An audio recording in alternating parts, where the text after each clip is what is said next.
Radio Rahim with Bill Haney. We're in the top-ranked boxing gym. Your son has all the straps. Yes, sir. You're going for a rematch, which was contracted, but I don't know anybody who's debating how this is going to go based on how dominant Devin was in the first fight. I would say that at this moment, I mean, has it ever been better than this as a trainer and a father? Well, thank you. Of course, we've had a great performance against George Kambosos, but it doesn't stop there. You know what I mean? And being a true professional and being a champion means going back, and for us, contractually doing it twice. But we did want to make sure that everyone knew that there's nobody else that in the lightweight division that was calling for him. You had Lomachenko who needed a tune-up. You had Gervonta Davis, who consistently says one thing, says everything but let's fight. You got Ryan Garcia that moved up to 140. You also have Teofimo Lopez that moved up to 140. So for us, we take George Kambosos very, very serious because he raised his hand not only once, but he also raised his hand for a rematch. And most guys, as a guy, to suffer that kind of defeat, but then want to rematch it, you really got something on your mind. So we're going into it expecting the unexpected, respecting a desperate and hungry George Kambosos, and like I said, I'm not taking him lightly.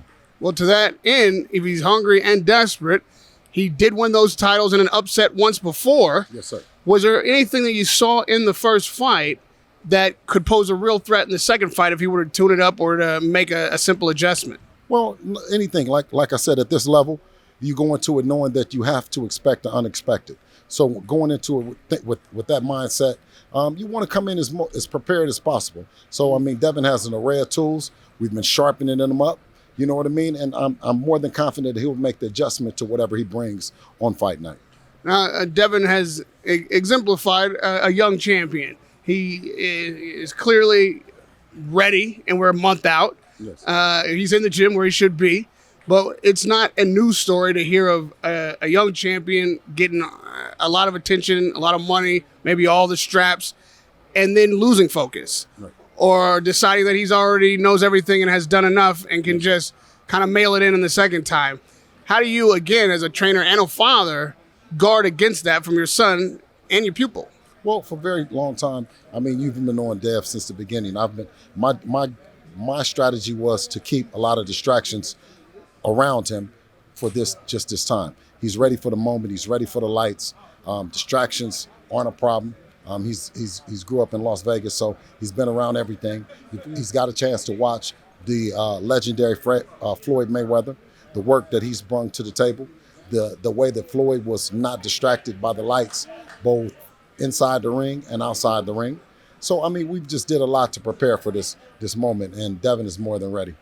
A fight that you've already mentioned, Tank Davis, who is fighting with Mayweather Promotions, who obviously Devin Haney looks up to, maybe even models himself after in certain regards.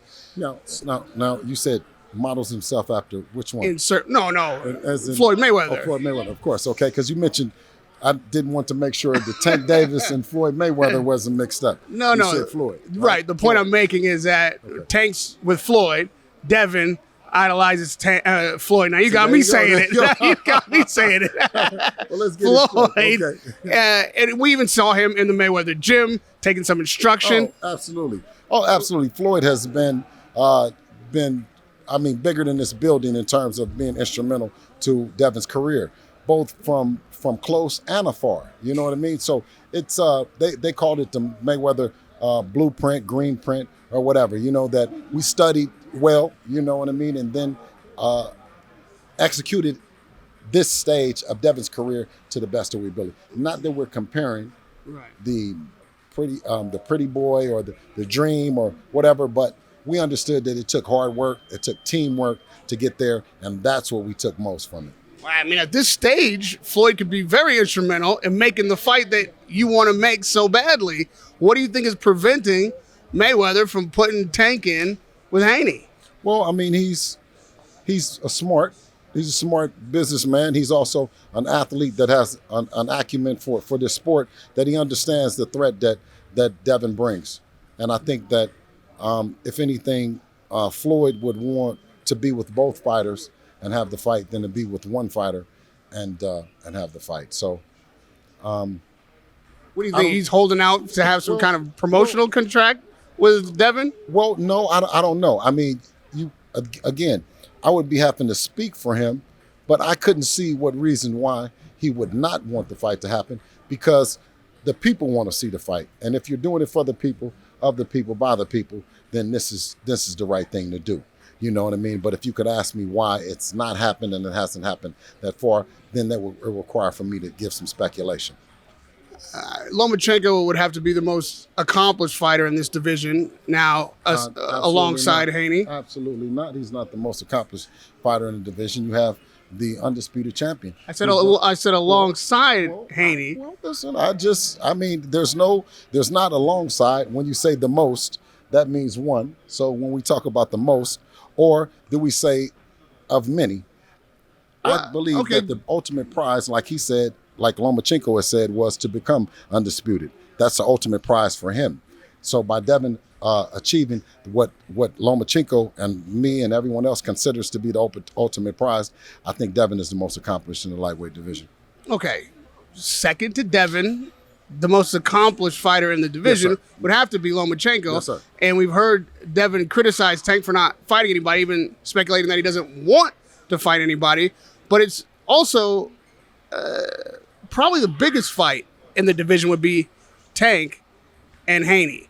Which would Devin prefer if he had to just pick? Lomachenko, who's maybe done more in the division, or Tank, who would be a bigger fight, probably financially? Well, the thing about it is that one fighter has losses and then one fighter hasn't had any losses, is undefeated. So that's, you know what I mean, that's up to the people.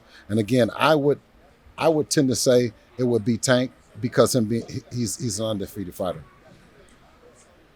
I saw that your son has your face tattooed on his calf as of recently. Tell me the story of that. I don't know. I seen it like you guys seen it, and I'm always very humble when I say that, you know, this guy surprises me so much with the heart that he has and the stuff that he does. I'm always surprised by my son, and I'm forever grateful to Allah for blessing me with someone like that. Wait, you were surprised? He didn't tell you this was happening? Never told me. No, how'd you find out? Hey, listen, the same way that you guys found out, probably social media. You have to talk about Deontay Wilder. Yes. Obviously, he's got some business to take care of on October 15th. We're not just looking past Helenius, but if he is successful and this Usyk call-out is real, come on, can Wilder beat Alexander Usyk? Listen, it's like I said, it's one punch, and if he shows the explosiveness that he always brings, which is what we wanted to see more of Anthony Joshua in that fight, it could be a short night for Alexander Usyk. Now we know that Wilder's had 2 out of 3 losses. Some people even think 3 in a row.